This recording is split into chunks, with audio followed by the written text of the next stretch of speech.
আসসালামু আলাইকুম, ওয়েলকাম করছি রিয়াসাদ আজিম মধ্যরাতে। ভিন্ন ধর্ম মতাদর্শের যারা শুনছেন সবার প্রতি আন্তরিক কৃতজ্ঞতা। এ কারণেই টেস্ট ক্রিকেট এত সুন্দর, এ কারণেই টেস্ট ক্রিকেটের আবেদন কখনো কমে না, কমেনি, কমবেও না। 370 রান চেস করেছে ইংল্যান্ড, হেডিংলিতে ইন্ডিয়াকে হারিয়েছে। শেষ দিনে অন্তত প্রায় 12 থেকে 15 ওভারের খেলা বাকি ছিল, করেছে 350। চতুর্থ দিন ইংল্যান্ড যখন বিনা উইকেটে 21 রানে শেষ করে তখন মনে হচ্ছিল এই টেস্টের ভাগ্য হয় ইন্ডিয়া জিতবে অথবা এমন হতে পারে এটা হয়তো ড্র হয়ে যাবে। কিন্তু দলটা ইংল্যান্ড, ঘরের মাঠে খেলা, টেস্ট চ্যাম্পিয়নশিপের অন্যরকম একটা উষ্ণতার দিয়ে শুরু হলো ইংল্যান্ড এবং ভারতের মধ্যকার অ্যান্ডারসন টেন্ডুলকার ট্রফি।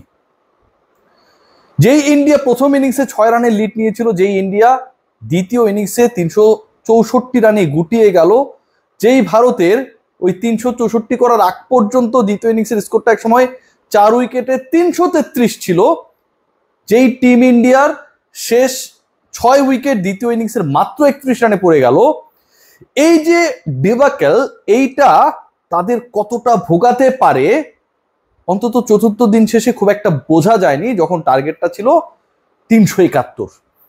কিন্তু যখন পঞ্চম দিনে এককভাবে বেন ডাকেট, ক্রাউলি ভারতীয় বোলারদের উপর শাসন করলেন, জুটি করলেন 188 রানের পার্টনারশিপে। মূলত এই পার্টনারশিপটা, ওপেনিং পার্টনারশিপটায় ভারতের যেটুকু আশা ছিল, ড্র করার ন্যূনতম আশাটাকে শেষ করে দিলেন।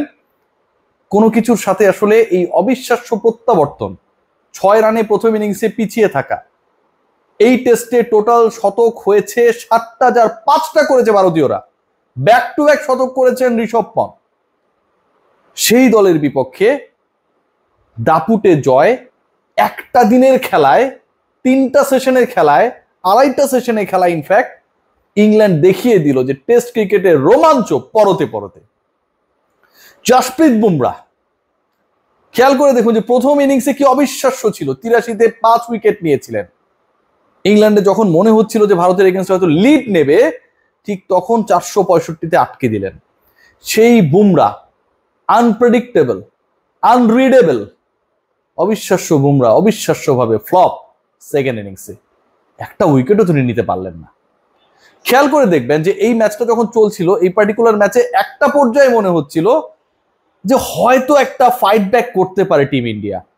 ক্রাউলি, ডাকেট ফিরে গেলেন এবং হ্যারি ব্রুক এরকম একটা সিচুয়েশনে যখন আসলে ম্যাচটা জয়ের পথেই রয়েছে ইংল্যান্ড, ফাস্ট বল ড্রাগ, আগের ইনিংসে 99 1 রানের জন্য শতক মিস করা ব্রুক পরের ইনিংসে প্রথম বলে 0-তে যখন ফিরে যান, ব্যাক টু ব্যাক উইকেট পেয়ে যখন মনে হচ্ছিল যে ভারতীয়রা এবার ইংল্যান্ডের উপর একটা প্রেসার ক্রিয়েট হয়তো করবে, হয়তো রানের চাকা যেভাবে ছুটছে 6 ওভার সামটাইমস এমন মনে হচ্ছিল, সেই জায়গা থেকে হয়তো তাদেরকে ডিরেল করতে পারবে, সেটা হয় নাই। বরং জো রুট এককভাবে সামলেছেন, নেতৃত্ব দিয়েছেন, অপরাজিত 50 করেছেন। ভারতকে যে ম্যাচটায় ডমিনেট করেছে টিম ইন্ডিয়া অন্তত 3.5 মিনিট পর্যন্ত, শেষ পর্যন্ত হারের স্বাদ দিয়েছেন। এই টেস্ট নিয়ে অনেক আলোচনা হচ্ছিল। এই টেস্ট নিয়ে ইন্ডিয়ান গ্রেডরা বলছিলেন যে এটা আসলে 3-1 হবে, মানে 3 ইন ফেভার অফ ইন্ডিয়া, আর একটা ম্যাচে হয়তো জিতবে ইংল্যান্ড, এরকম একটা ডিসকাশন ছিল। সেই টিম ইন্ডিয়া প্রথম টেস্টে 5 উইকেটে পরাজিত। দেখুন মানে খেলাটা কোন পর্যায়ে চলে গেছে। লাস্টের খেলা চলছে, জেতার জন্য আরো 350 রান লাগবে, এবং সেই জায়গা থেকে একটা দল 350 রান করলো, 5 উইকেট খোয়ালো, একজন 149 মেরে দিলেন, অপরাজিত থেকে রুট শেষ করলেন। টেস্ট খেলতে নেমে 80+ স্ট্রাইক রেটে ব্যাট করলেন opener. End of the day ওই 350 রান তারা করলো, এবং যখন বাংলাদেশের মতো দলগুলো এরকম চ্যালেঞ্জেস নিতে ভয় পায়, যখন দ্রুত 2-3টা উইকেট পড়ে গেলে, মোমেন্টাম শিফট হয়ে গেলে, টেস্ট ম্যাচে এই দলগুলো তাদের চিরাচরিত ডিফেন্সিভ পলিসিতে চলে যায়, সেখান থেকে ইংল্যান্ড দেখিয়ে দিল যে আসলে টেস্ট ক্রিকেটের সৌন্দর্যটা ডিফেন্সিভ থেকে অ্যাটাকে। প্রত্যেকটা দিন আসলে রোমাঞ্চ ছড়িয়েছে।